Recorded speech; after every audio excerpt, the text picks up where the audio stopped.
ageism is a thing because it has nothing to do with my age more than it has to do with the experience I bring to the table.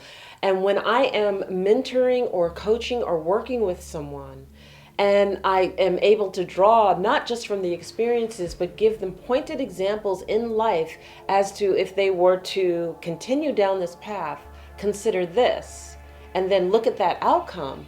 And then if they were to step back, pause for a moment, allow things to unveil and stop putting their emotional body first and taking the emotions out of it and looking at that same reality, what is it that you're learning? Look at it. It's right there in front of you. And then when you take the emotions out of it, almost like seeing it like a movie, or watching it unveil the characters, you can anticipate or look at those characters and go, oh, I know where this is going. Well, if you know that, take your emotions out of it, look at your situation, you know where it's going. Why would you do that? Aha. Look at it sometimes without the emotions leading.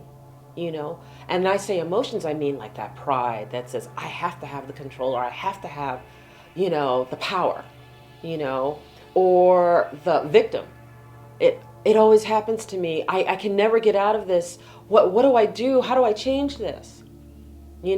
Pull that emotion out, see where that path is going, notice it, and make a different decision.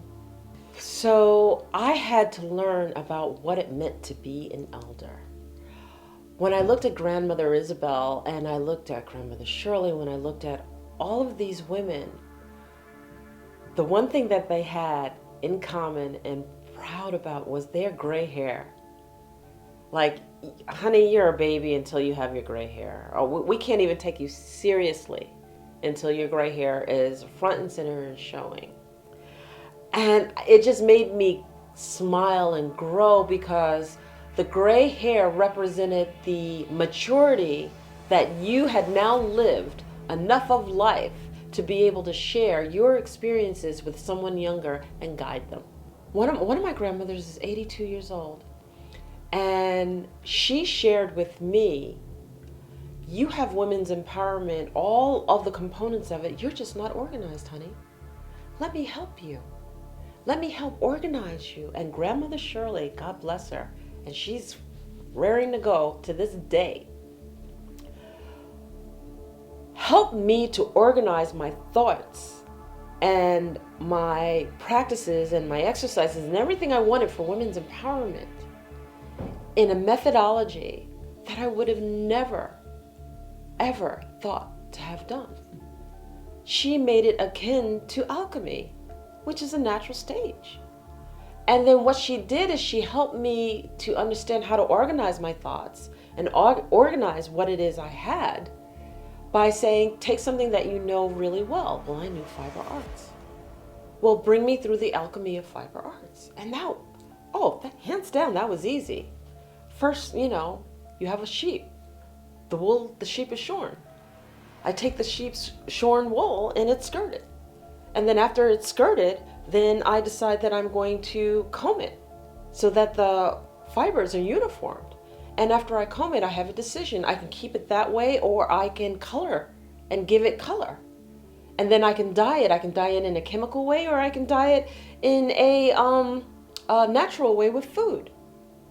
And then once I dye it, then I have many facets of which way I want to go.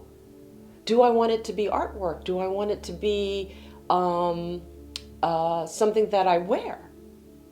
How do I want this fiber to evolve? Where do I want it to go so that it's in its fullest being, in its beauty?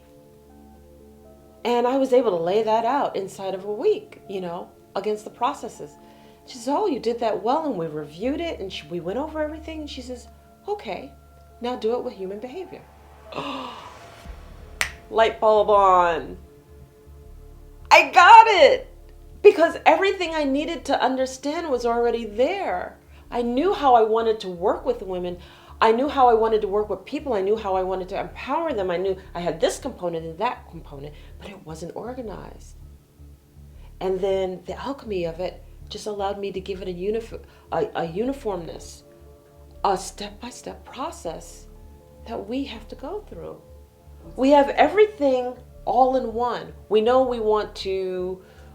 We have all these personalities. We know we're all of us are the victim. All of us are the child. All of us are all of these things. And then the next stage of alchemy is separation, right? We have calcination. We have separation. And then you go through each step and you break it apart. And then you want the beauty of, oh, here's the traumatic piece. Here's the beauty piece. Well, I want to work on the traumatic piece. Okay, well, let's go down the pathways for that through all of the stages. And where do we want that to end? In its beauty. But now we understand the root cause. Because we understand the calcination and where it stemmed from when we separated it out.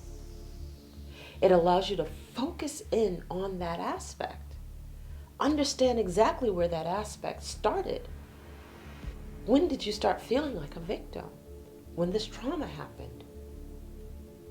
What was that trauma? Well, here's a series of traumas, and let's see where each one of those branches took you to. Which one makes you feel this the most? Or is it a collection?